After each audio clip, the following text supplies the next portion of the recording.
Friends, we gather to celebrate, to find joy in this community, to honor and care for one another, to acknowledge and recognize that what makes Juniata so great is its people. These people. You. So may these words from John O'Donohue encourage us to look around at each other and the world with gratitude and awe as we celebrate the work you have done and the life we share here together. As the wind makes everything dance, may your gravity be lightened by grace. Like the freedom of the monastery bell, may clarity of mind make your eyes smile. As water takes whatever shape it is in, so free may you be about who you become. Like the joy of the sea coming home to shore, may the music of laughter break through your soul. May we make it so.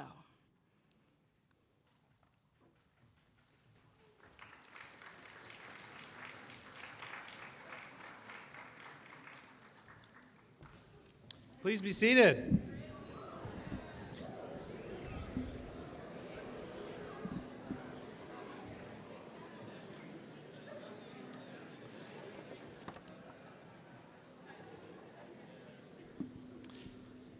It's great to see all of you. Thank you. Before we begin, how about students turn around and how about a round of applause for the parents and the aunts and uncles and grandma and grandpas that are here to watch you today.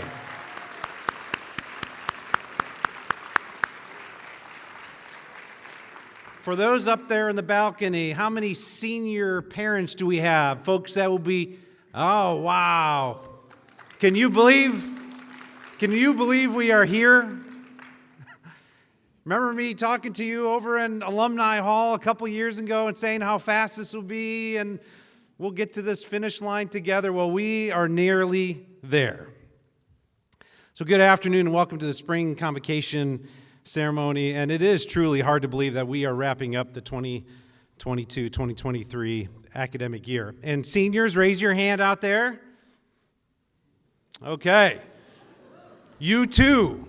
Remember, what do we call it? Matriculation ceremony in this space on the Wednesday before classes where you learn the alma mater. Remember that moment?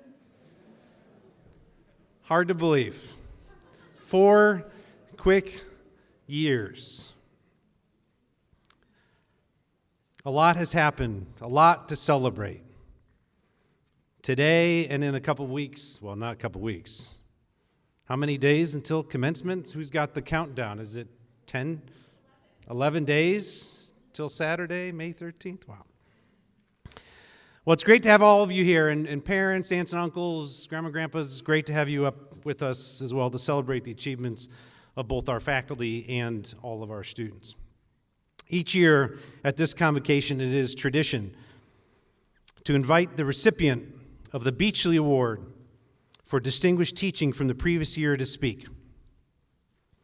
Last year, it was such an honor for me to announce that Dr. Vincent Bonacorsi from the Department of Biology was awarded the Beachley Award for his excellence as a teacher. As I shared when I made the announcements, students described him as passionate, caring, kind, and challenging, all at the same time. His unwavering support pushed his students beyond where they thought possible. Dr. B, as he was affectionately known, passed away last July. Dr. B's spirit, however, his commitment to academic excellence remains with us today. And it is an honor to have his wife Kristen and his daughter Grace in the audience as we recognize and remember Vince. Kristen and Grace, please stand so we can show you our affection and appreciation.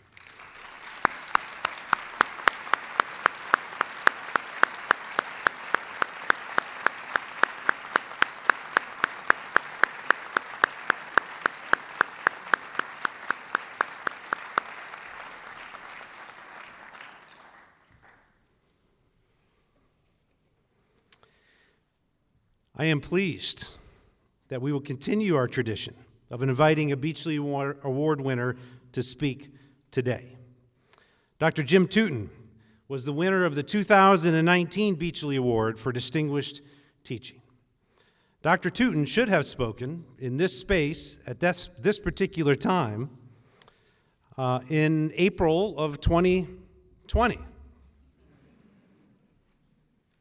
However, things happen. Now, Dr. Tootin, as I remember fondly, gave a wonderful recorded speech as part of the Liberal Arts Symposium in that most unusual spring. But he did it via Zoom, and he never had the opportunity to address all of you in this room at this time. So it's fitting that this year, after winning the inaugural Eagle Advising Award and being recently recognized with an Outstanding Advising Award from NACADA, which is the Global Community for Academic Advising, that he have the opportunity to talk with all of you this year. Please join me in welcoming Dr. Jim Tootin, the Charles and Shirley Knox Professor of History, who will speak on distinction-making critters.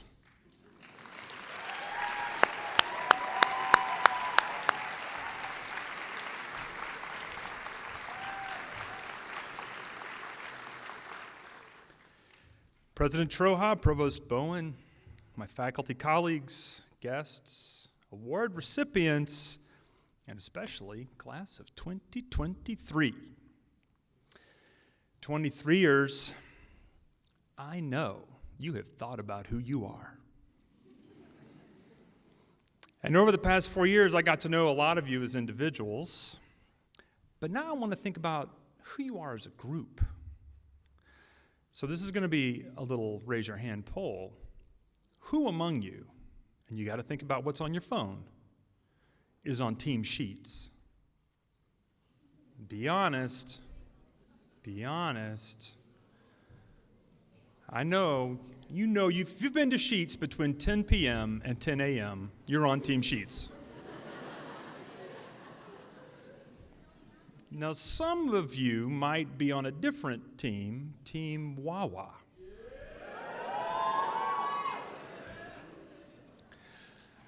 I'm not sure that everyone voted, and maybe those who don't like their petroleum and food purchases so intimately connected. Or maybe you're like me and you're on Team Waffle House. Real ones, no. But it is kind of interesting, right? Anytime you bring up Sheets or Wawa, you can always get somebody to oppose it and be like, no, it's the other side. We love making distinctions. We can make them on almost anything, like our favorite petroleum side hustle food place. Perhaps it's tied to my Southern upbringing, but I like sayings. I use them some in class. Some of my students could tell you. In teaching, one I like to use a lot is to say that humans are distinction-making critters. And that's my big point today. But for those of you who like a roadmap, we are going to have a few side items to consider too. I'm aiming to tell you things that I didn't know or that I had exactly backwards when I was your age. I'm hoping to maybe give you a shortcut to live more wisely than I did.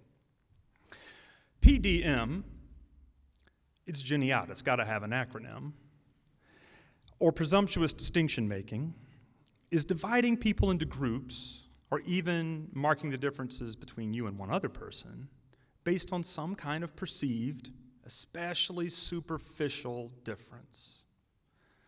Let's learn more through examples. A common way to make distinctions between us is to base it on where a person is from. To a Yinzer, as the denizens of Western PA sometimes like to be called, Baltimoreans are a bit sus.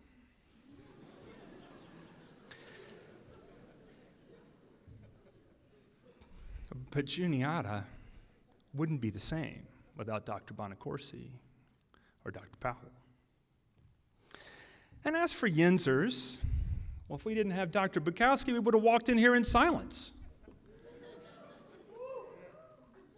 Everyone knows that hating on some states is more widely allowed. Anybody living this side of the Delaware River usually looks with some side-eye at Jersey. But I've taught so many amazing Juniatians from the Garden State. And it gave us powerhouse faculty, Lamandela, Dunwoody, Cockett, just to name some. The southern states, especially their more rural zones, are fair game for distinction making. But look what Alabama gave Juniata. Talented, committed, erudite, passionate talent in psychology, philosophy, and history. You can never tell where faculty talent will emerge. We have 3 outstanding faculty who grew up in Huntington. To paraphrase the linguistic scholar and revenge expert Inigo Montoya, you kept using that word townie, but I'm not sure it means what you think it means. Some faculty come from places too rural to even qualify as a town. I can think of at least one botanist who stumbled downhill to Huntington from an apple orchard in upstate New York.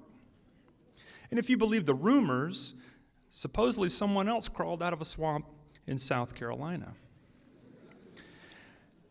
Perhaps geographic distinctions aren't so telling. This convocation, though, is mainly about marking distinction. All my seniors here, you're in your robes, right? The faculty are wearing their robes that mark them as faculty and as having their advanced degrees. And even those robes aren't all the same, right? You've got stately, elegant black robes, you've got blue robes, red robes, green robes, and whatever the heck this is. But this convocation denotes primarily academic accomplishment. Tonight's Alfies will mark athletic distinction, and I absolutely think we do right when we cheer on and call out excellence. However, I remind my students about the human propensity to make distinctions, to both warn them and to point out that it helps us understand the past. For every recognition of academic or athletic accomplishment, there are many more negative, even evil, distinction-making forms. For what are racism, sexism, ableism, classism, if not efforts to imagine ourselves or the groups with whom we identify as worthier or better than others?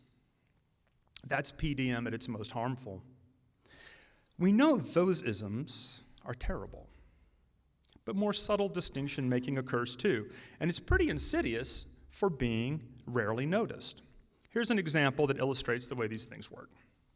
When you go to professional conferences or conventions, and you will go to a lot of them in your future life, you get your lanyard and you get your name tag, and it's got your name and it has your professional affiliation underneath.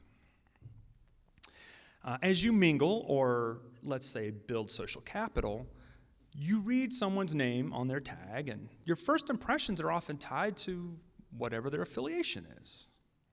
So I was at a history conference pre-COVID, and a friend introduced me to a real big shot historian. This guy, Ivy League pedigree, fancy endowed chair at one of the most prestigious universities in the United States.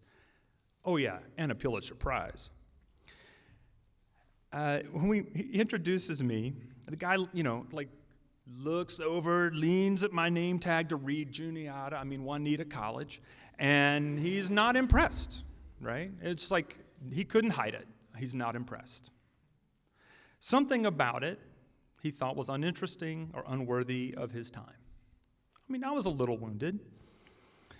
I tell you this story because you will have this experience.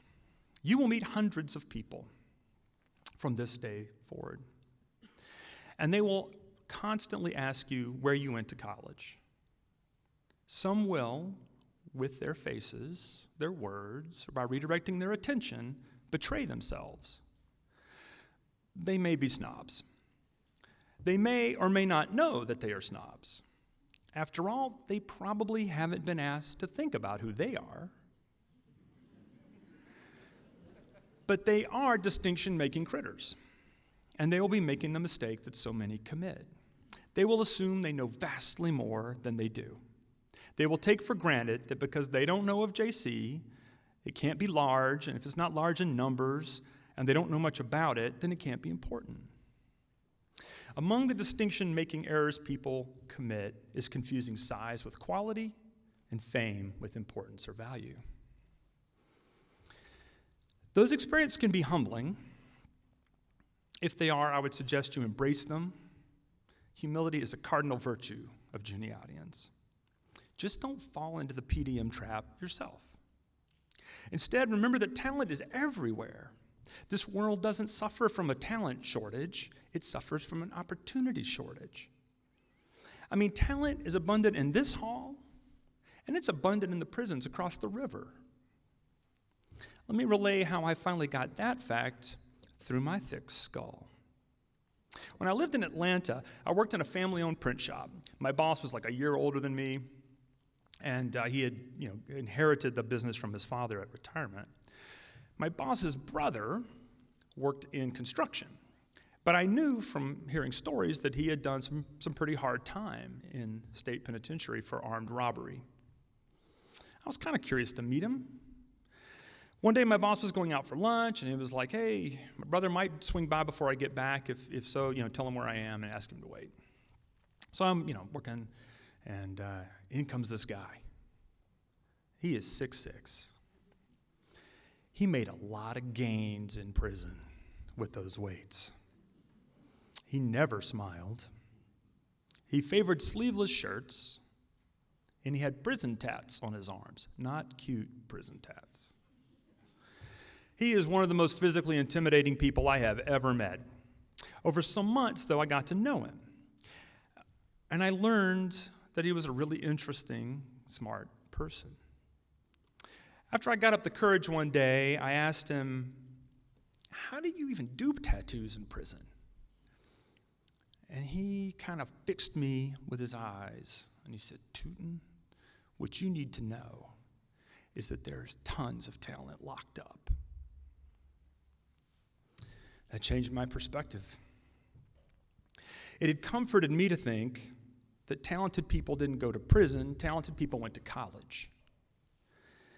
I'm still working on it, but I started letting go of some of my ignorance and distinction making.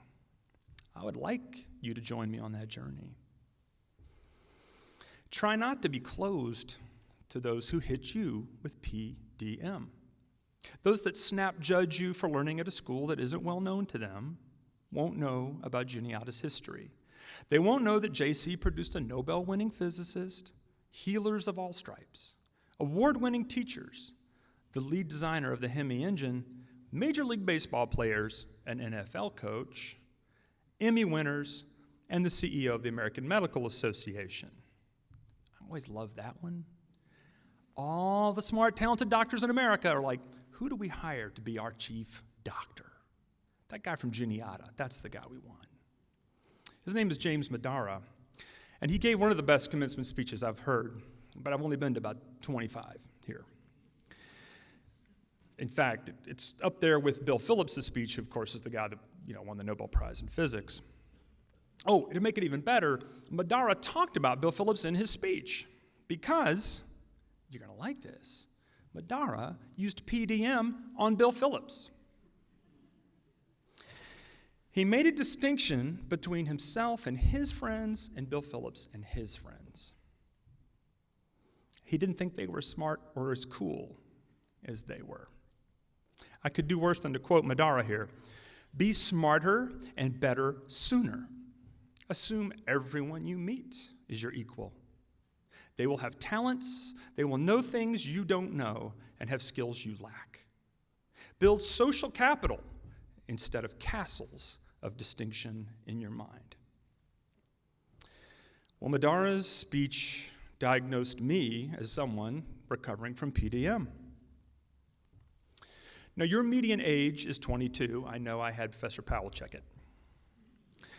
That makes you 80 years younger than my grandmother. Her name is Mary. Have you done the math yet? Yeah, she's 102.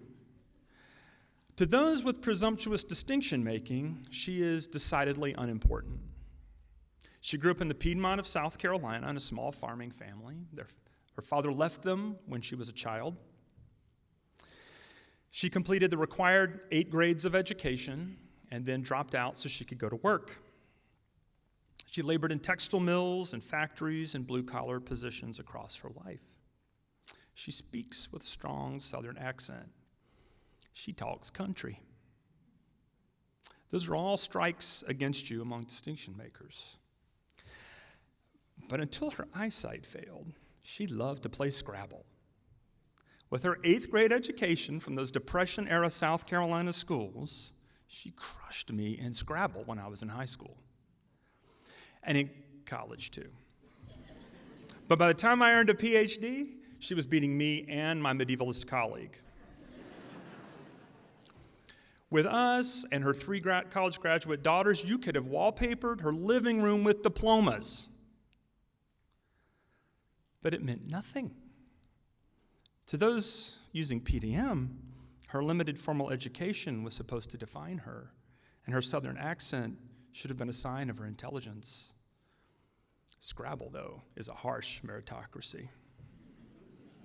Let me give you one more fact about her that might help round out the picture of how PDM fails.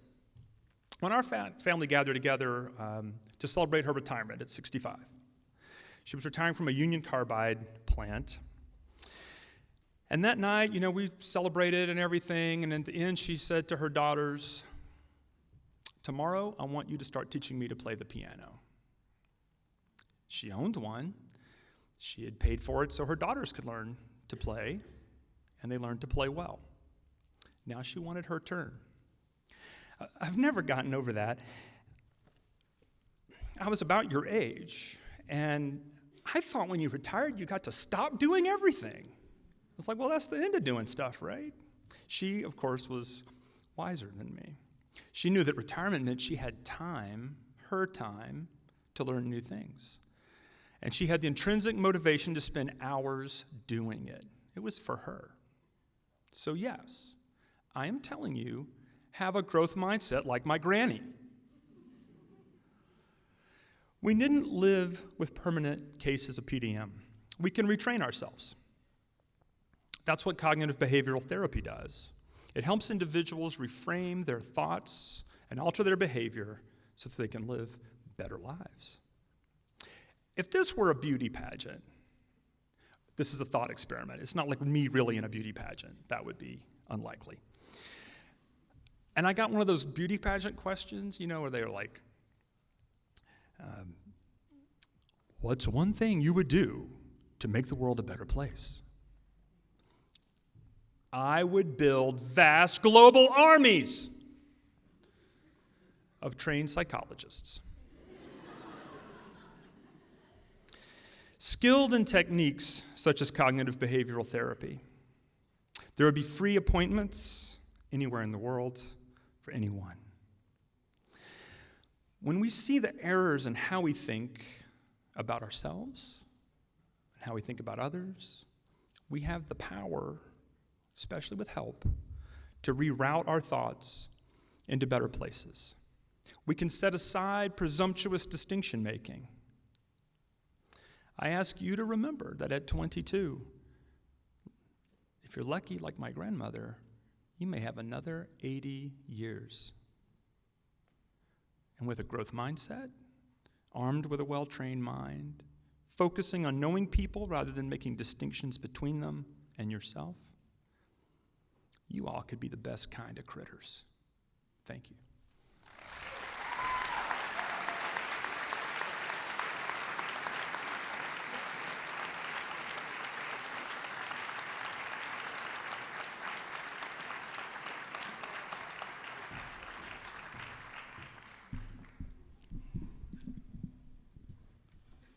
Uh-oh. Thank you, Dr. Tootin.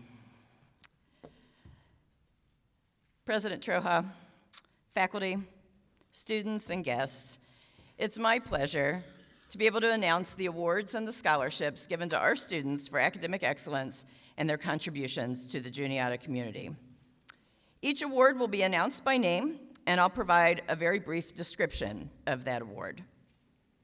I'm pleased to tell you that most of our recipients are with us today, and so I will ask those of you who are identified that you come to the stage by the stairs to your left and receive your award from President Troja, and then I'll ask that you return by the stairs to your right. And here we go.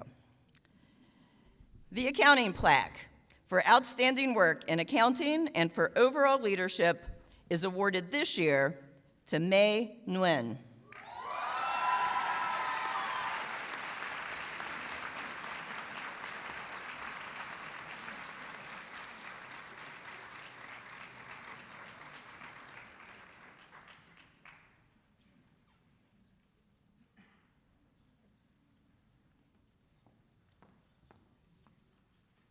The Huntington branch of the American Association of University Women Award is given to deserving women students from the Huntington area who plan to attend graduate school. We have 2 recipients this year, Gabrielle Brown and Rachel Foster.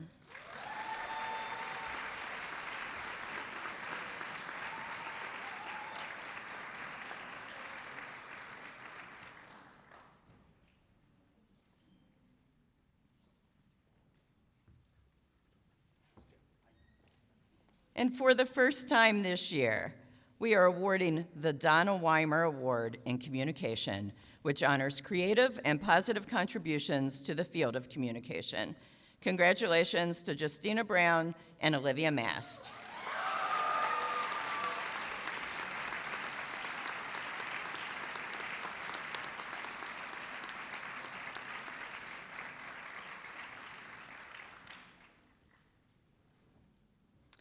The Art History Award for Outstanding Performance in and Enthusiasm for the Study of Art History this year is given to Shelby Austin.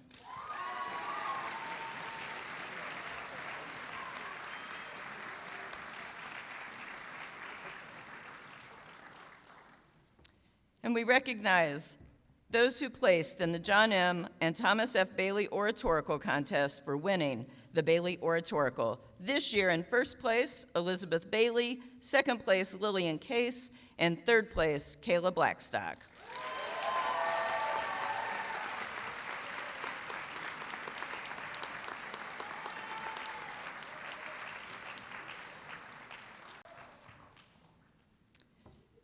The Baker Peace Studies Prize is given to the student who has participated significantly in the Peace Studies program, who has earned academic achievement in courses which comprise peace and conflict studies and has an overall high grade point average. Congratulations to Melanie Thorne.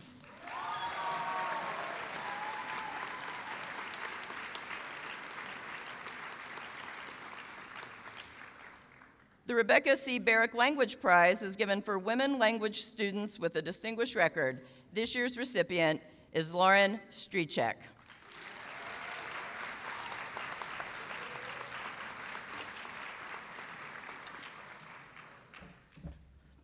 The Alice G. Blaisdell Prizes in Mathematics and Computer Science for distinguished undergraduate records are given this year in Information Technology and Computer Science to Chi Huang and Emma Pinto, and for math, Tanisha Grimsley.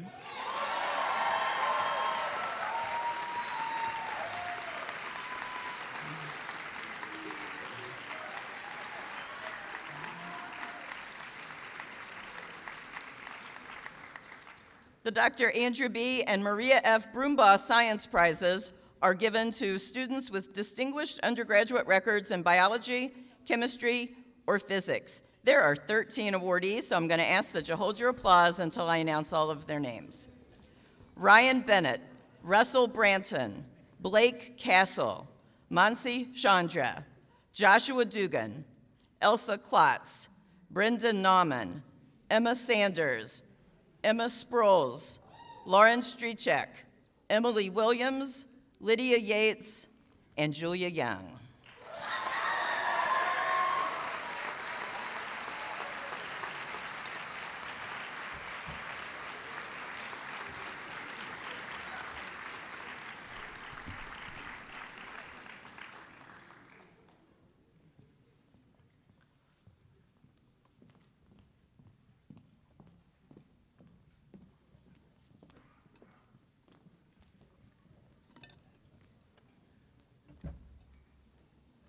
The Brunton Award is given annually by the Brunton Company to a graduating senior who holds the most promise of becoming an effective and professional field geologist.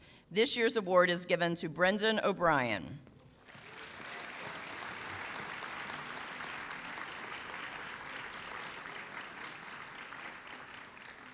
The David R. Drew Psychology Fund provides senior and junior students who demonstrate academic excellence, interest, and competence in research and involvement in the larger community this award. We award one senior, Abby Angus, and two juniors, Alexandra Carroll and Royal Yu.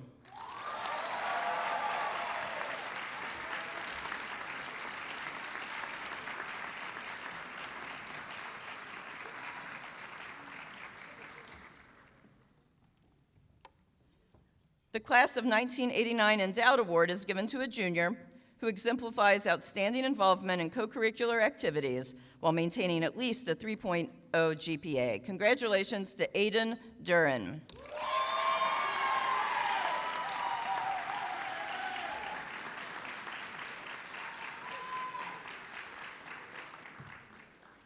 The Juniata College Museum Studies Award is given to a student who has demonstrated pronounced ability, professional potential, and commitment to the museum world. Congratulations to Megan Grennan.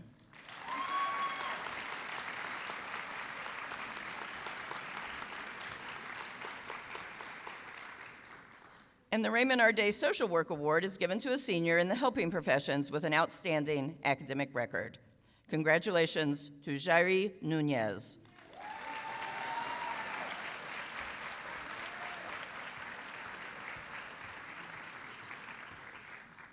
The Geology Fund provides an annual prize to an outstanding student upon the completion of historical geology. Congratulations to Kiran Patil.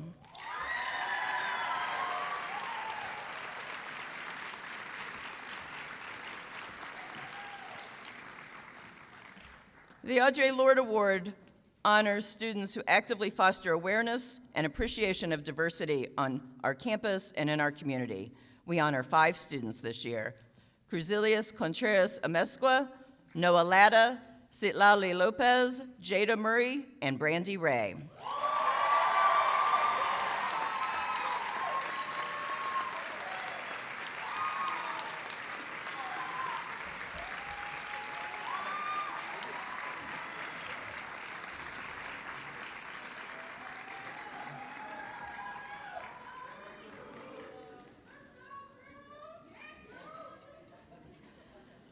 The Vila Gardner Metzger Art Award for producing outstanding artworks is given to 3 students this year. Congratulations to Brianna Unk, Sydney Rechteschel, and Zachary Weiland.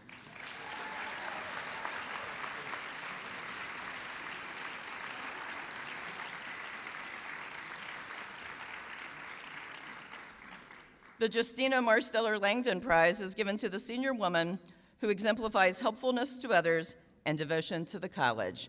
Congratulations to Mayra Duarte de Vega.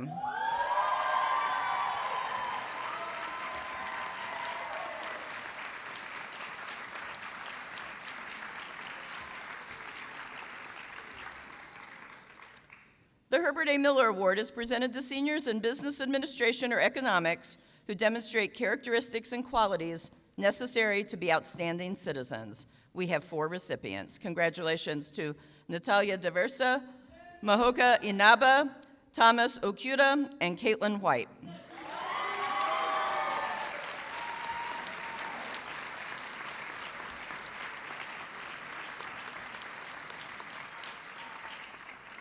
Two students will receive the Noteworthy Physics Award, which is given to students whose POE is in physics. They must also be a member of the concert choir or involved in any area of music. Congratulations to Chris Broombach-Hayford and Riley Hopkins.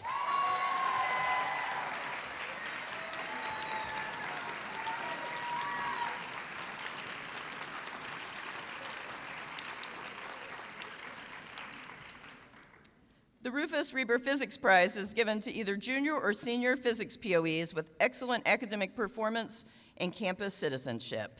We congratulate Marta Celebic and Hunter Tate.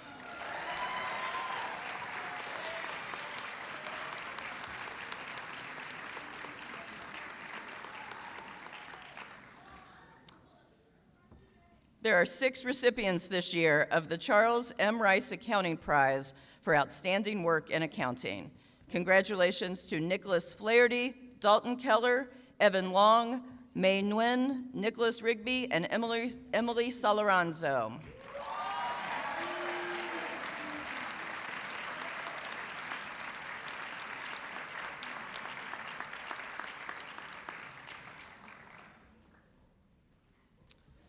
The Donald Rockwell Chemistry Prize is given to 6 students this year who have excelled in and contributed to the chemistry program as well as general campus life. Congratulations to Landon Ashlin, Danielle Formato, Susan Gembick, Citlali Lopez, Alexa Niederer, and Brandy Ray.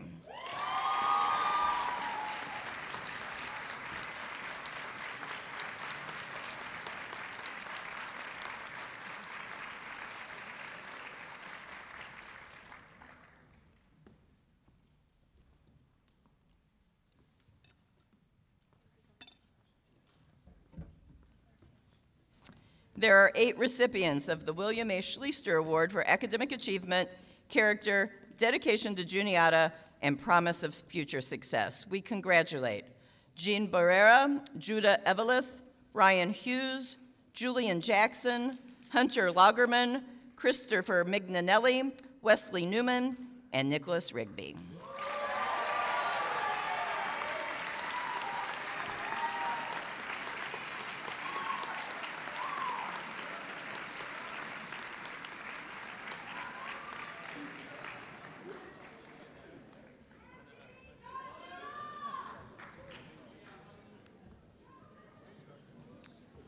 The Dr. E.J. Stackpole Prize is given to the Juniata student making the most important contribution to the history of the Juniata Valley.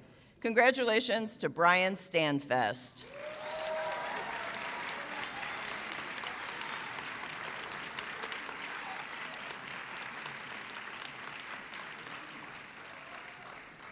The Samuel J. Steinberger Jr. Memorial Award is for a student with exceptional ability in mathematics who is also a participant in the Juniata College music program.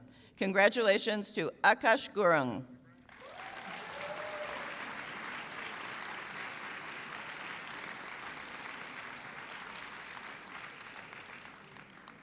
The John R. and Emma G. Wald Humanities Prize is given to students in the humanities with distinguished work, especially in the program of emphasis.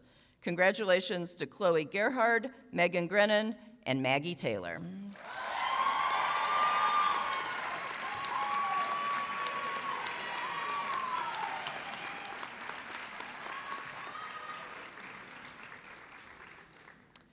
The Dale L. Wampler Award in Information Technology and Computer Science honors outstanding seniors who bring creative and positive contributions to information technology and computer science.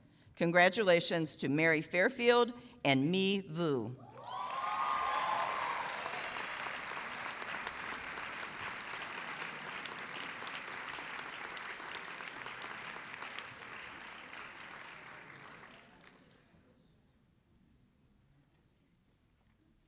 The Tutoring Award recognizes outstanding contributions to our campus-wide peer tutoring system and is given to peer tutors or writing center tutors who have worked for at least 3 semesters. Congratulations to Alexa Niederer.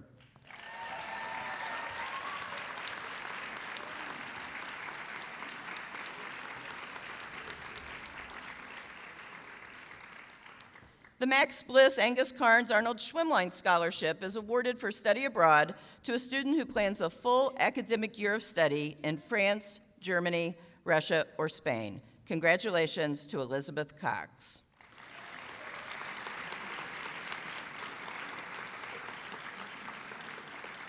And the Jane P. Carpenter Endowed Scholarship for International Study in France is awarded to students who show exceptional promise in the study of French.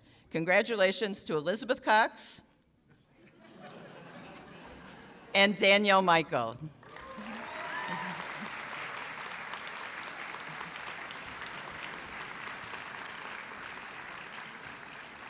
I was hoping to do that before she got off stage. The Dr. Kenneth W. Crosby Endowed Scholarship in History is awarded to students who have done excellent academic work in history. We have 4 recipients this year. Congratulations to Brianna Unk, Sarah Everett, Zoe Watson, and Jonah Zolnak.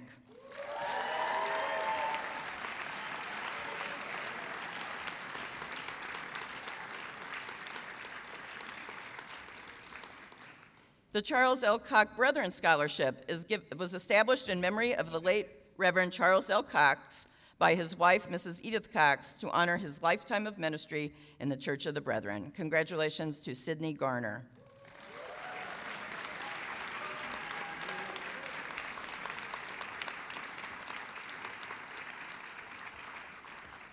The Esther M. Doyle Theater Scholarship is given for significant contributions to theater at Juniata College, either in performance or as a member of the crew. Congratulations to Moira McCanich.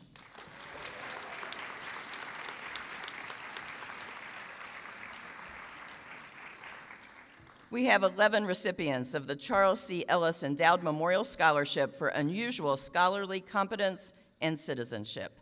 Congratulations to Lillian Case, Cole Casey, Rebecca Christoffel, Elizabeth Cox, Sidney Garner, John Hanasek, Brooke Jordan, Momika Nakashita, Kiran Patil, Bernadette Trena, and Joseph Woodrow.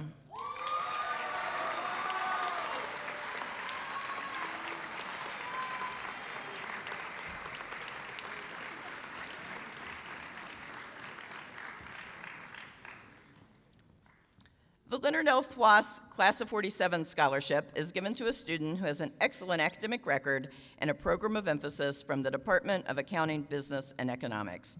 There are 4 recipients: Amy Buffington, Alexandra Douglas, Jaden Glunt, and Mai Pham.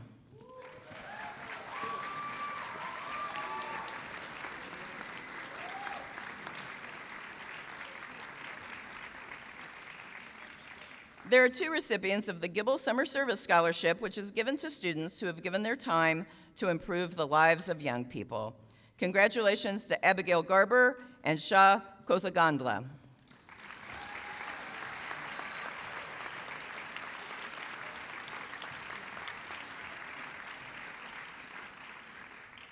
Two students will receive this year the Martin H. Heine Endowed Memorial Scholarship for Meritorious Achievement and Character, which is given to business students. Congratulations to Lillian Case and Cole Casey.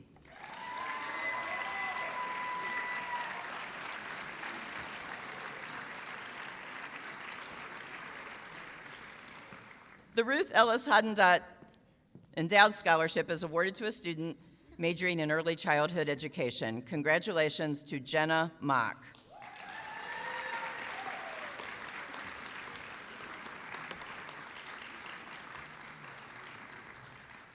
And the Huntington Music Club Endowed Scholarship is given for unusual talent in music and participation in on-campus musical activities. Congratulations to Francesca McClure.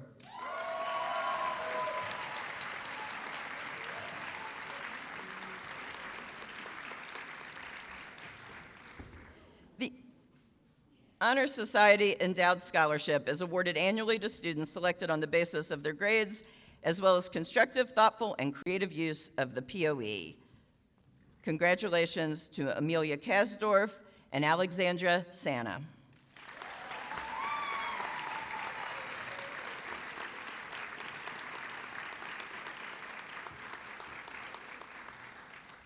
We have 4 recipients of the Margaret McCrimmon Endowed Memorial Scholarship, which is given to worthy students who demonstrate an interest in learning. Congratulations to Kavya Cheda, Dan Cummins, Paitlin Nowak, and Royal Yu.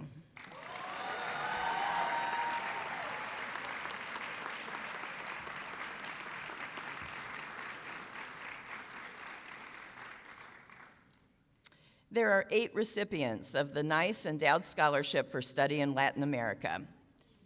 Congratulations to Ben Allen, Brooke Jordan, Isabella Mata, Emily Perego, Lincoln Riddle, Molly Sheets, Kimberly Stevenson, and Ella Whitman.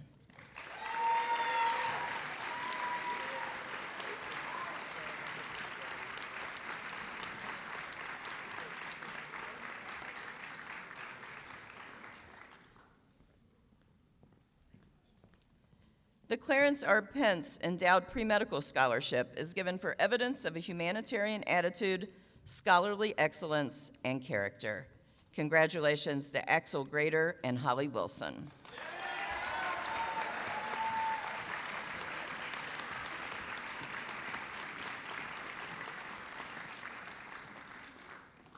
There are 4 recipients of the J. Aldous and Mildred Hale Reinhardt Endowed Scholarship in Business Administration, which is given for academic achievement, leadership quality, and good character. Congratulations to Elisa Bui, Izena Emuka, Colson Lewis, and Sebastian Tringali.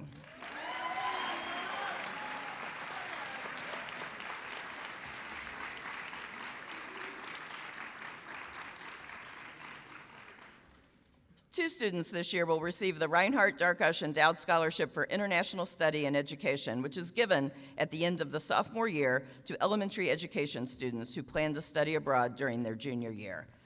Congratulations to Elizabeth Cox and Mar Tone.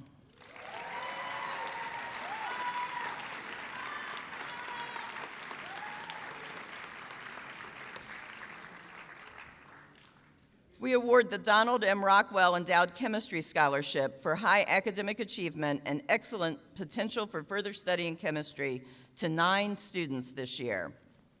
Maggie Ackley, Sarah Cook, Connor Four, Ryan Meyer, Bryson Osborne, Timothy Smith, Tyler Smith, Sarah Stuhlmaker, and Kenna White.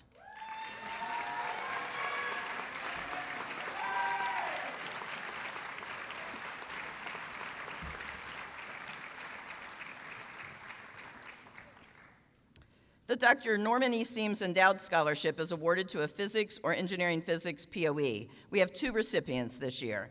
Congratulations to Chris Kayford Brumbaugh and Marta Selibek.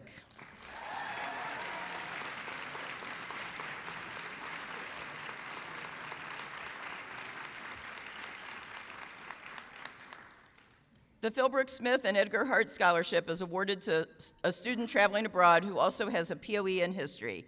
Congratulations to Michael Monica.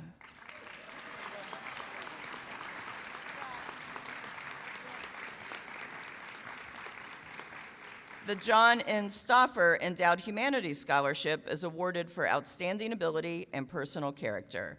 We have 3 recipients. Congratulations to Elizabeth Cox, Caden Tester, and Zoe Watson.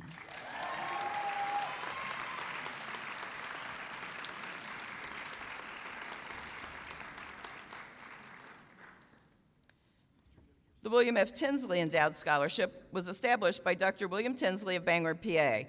It's based on academic merit and is also awarded to students from the Bangor and Laheyton areas. Congratulations to Luke Bittner and Felicia Frasinelli.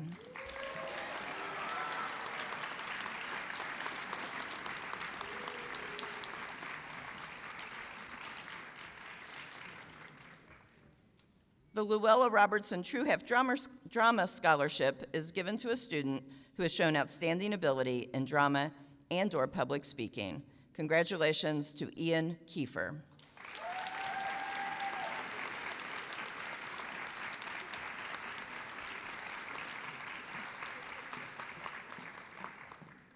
There are 4 recipients this year of the Wolf Kuhn Foundation Business Scholarship, which is awarded to business and economics students who have an interest in the ethical conduct of business.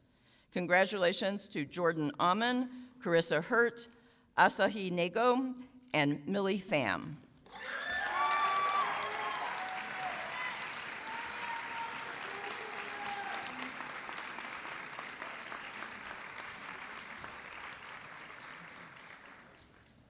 Nineteen students will receive the Dr. Homer C. and Ethel L. F. Will Endowed Scholarship, awarded to biology students who have shown high academic achievement and excellent potential for further study. Congratulations to Jason Brandon, Emma Burry, Isaac Carachillo, Sarah Castle, Emma Davis, Rowan Ging, Samantha Hall, Haley Hendricks, Lydia Hiller, Emma Jefferson, Mohini Kedekar, Claire McKill, Marilyn Ogoff, Hayden Shepley, Jack Slade, Parker Squire, Rachel Sullivan, Bernadette Trena, and Shihang Yan.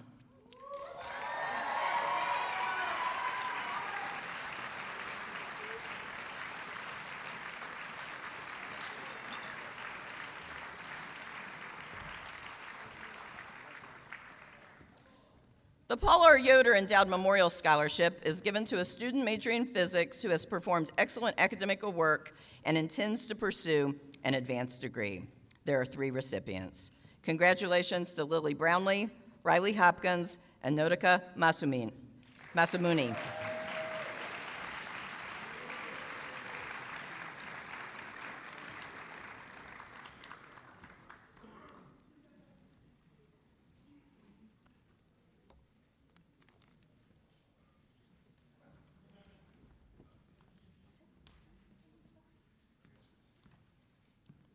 The following students have received awards and fellowships of college, national, and international distinction.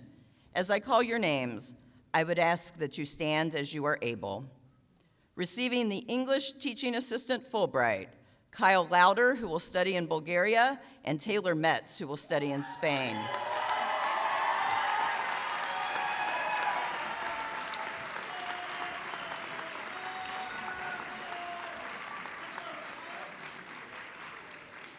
I should have said they'll be teaching in Bulgaria and Spain, of course.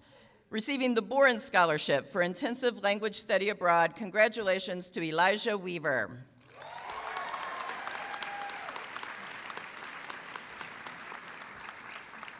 And receiving the Benjamin A. Gilman International Scholarship, Kaylin Bishop for study in Sweden, Kaylin Krati for study in New Zealand. Some of them are studying right now in these places. So Hannah Dees in the United Kingdom, Ana Herrera in France, Alvin Fuentes in France, Marilyn Ogoff in New Zealand, Jacques Toledo in Mexico, and Zoe Watson in Ireland.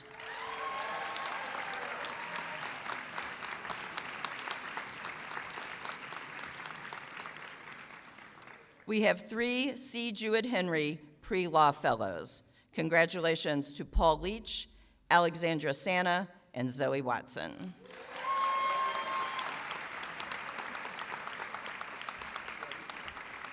Our Newman Civic Fellow this year is Yoseline Kearney.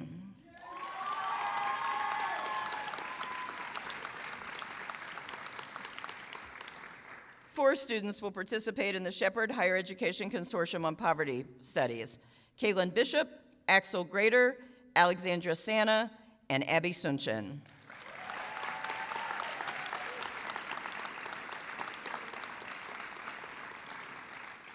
Jacob Wallman has received the St. Andrews Society Scholarship. Congratulations.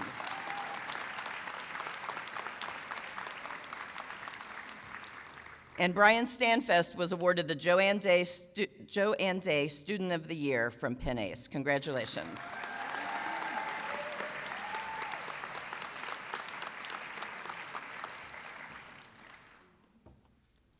Let's have another round of applause for all of these outstanding students.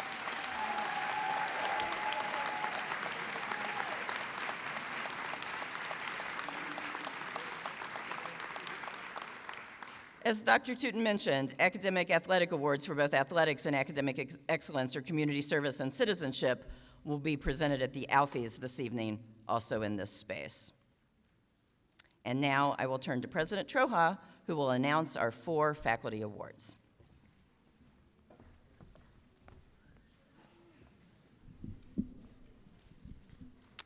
We said thank you to all the students. How about a round of applause for our extraordinary faculty for helping you get to where all of you are. Thank you, faculty.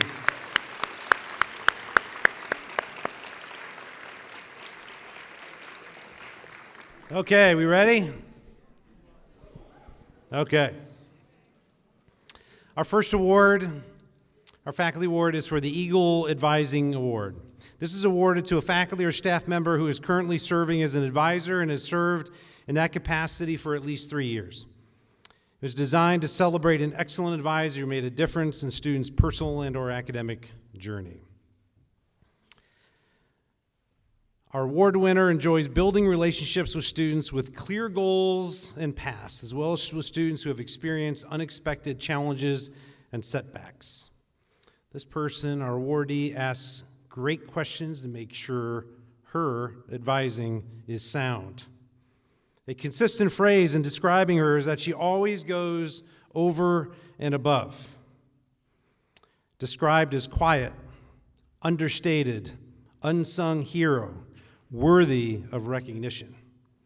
Her faculty colleagues in biology who nominated her observed that she provides leadership to other advisors given her knowledge of the schedule and curriculum.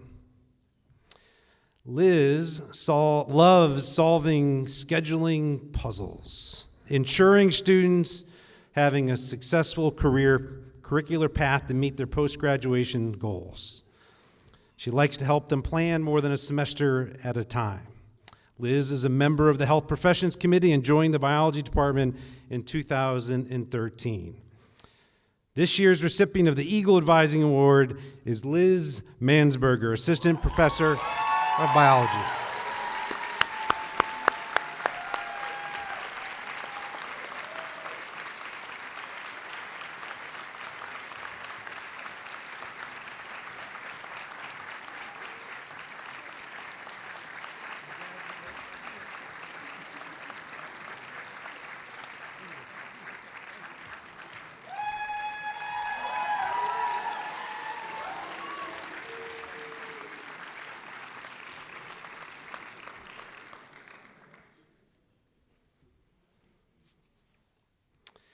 Our second award is the Henry H. Class of 1957 and Joan R. Gibble Award for Teaching Excellence.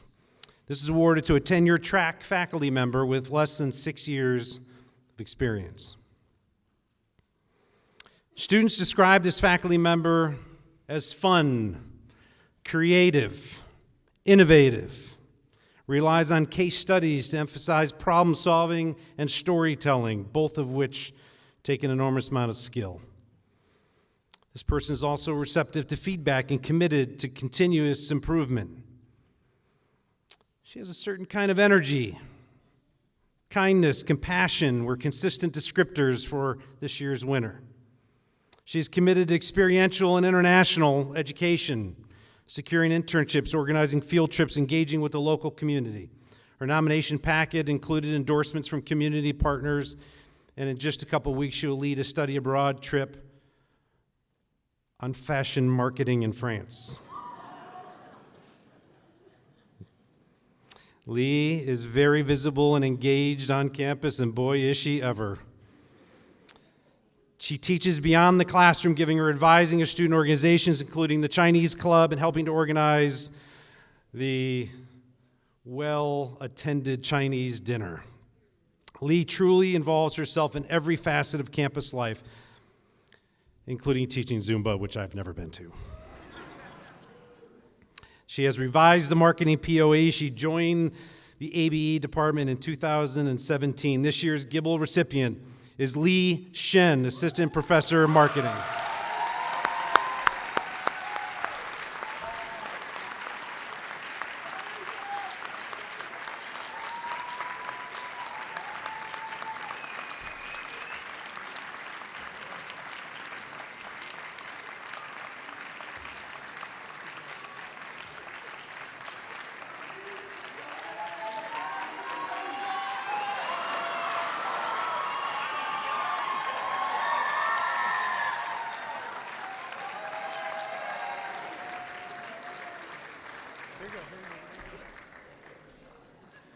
I knew that was coming.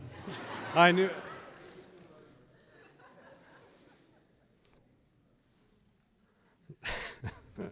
Always marketing.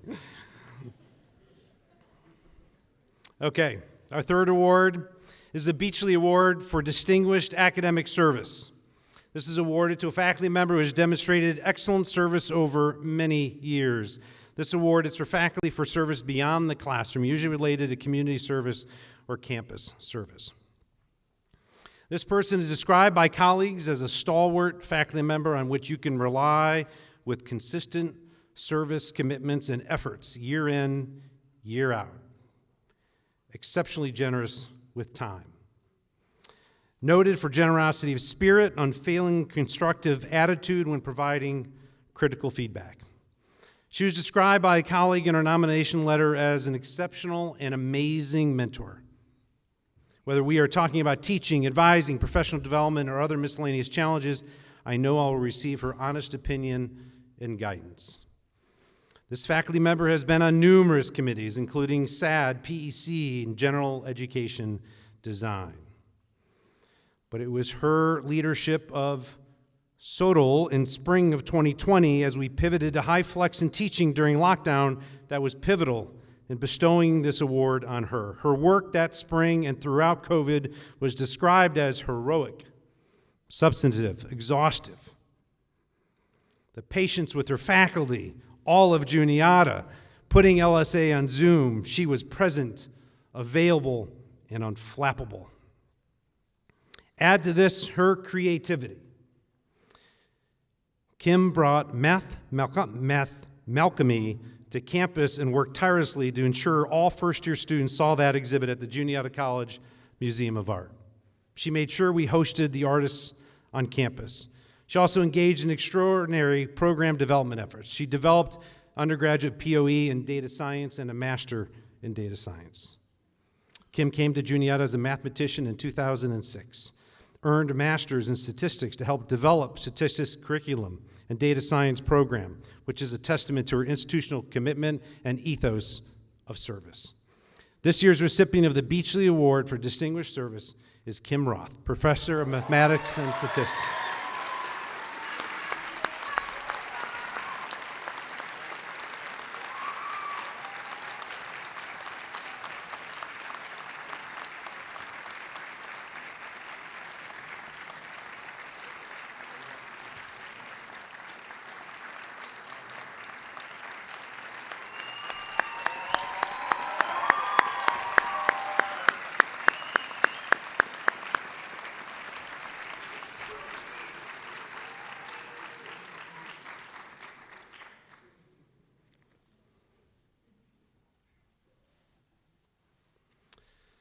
Finally, the Beachley Award for Distinguished Teaching. It's awarded to a faculty member who has demonstrated excellent teaching over many years. It honors a faculty member who creatively engaged students, stimulated their thinking, and helped them develop a deep knowledge of a subject. Here we go. This faculty member is described as a master of pedagogy and facilitator of student-directed learning. The nominations continue to note the strategic use of small groups in the class. He had SOTL-informed practices to define this faculty member's teaching. He is deceptive. I love this phrase. Listen to this. He is deceptively effective, given emphasis on student-centeredness. Quote, more education happening than one might initially think, with a cursory or superficial look. Deceptively effective. Love that. Students report his enthusiasm for subject palpable, and he makes complicated concepts accessible. But what sets him apart is his dedication to helping his students succeed. Numerous people said his door is always open.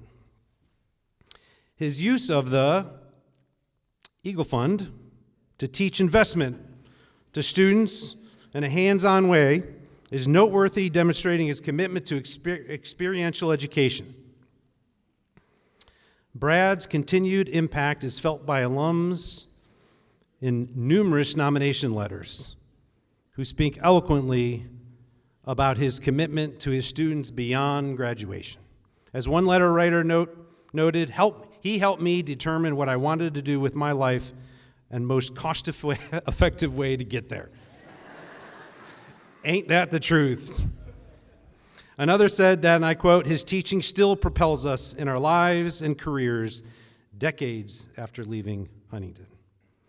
Brad joined ABE in 2001. This year's recipient of the Beachley Award for Distinguished Teaching is Brad Andrew, Professor of Economics.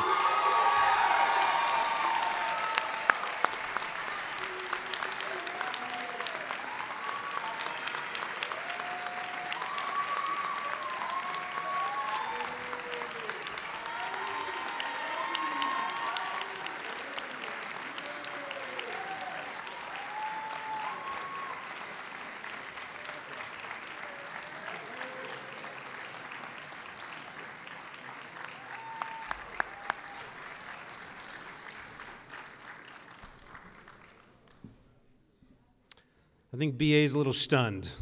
How about a round of applause for all of our faculty winners today? Woo!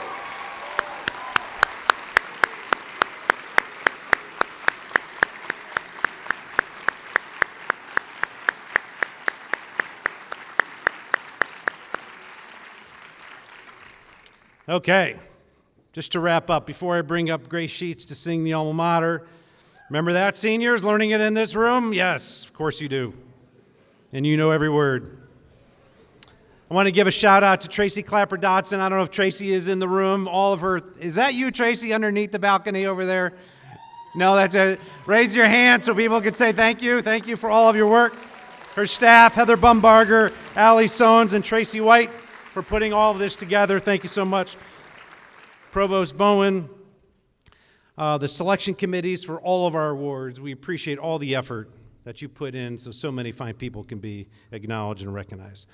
Immediately following this, for all of our families and guests today, there is a reception over in the Pheasant Lounge over in VLB.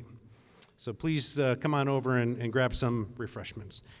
With that, let me introduce to you Grace Sheets, class of 23. She's going to send us out with the alma mater. Grace.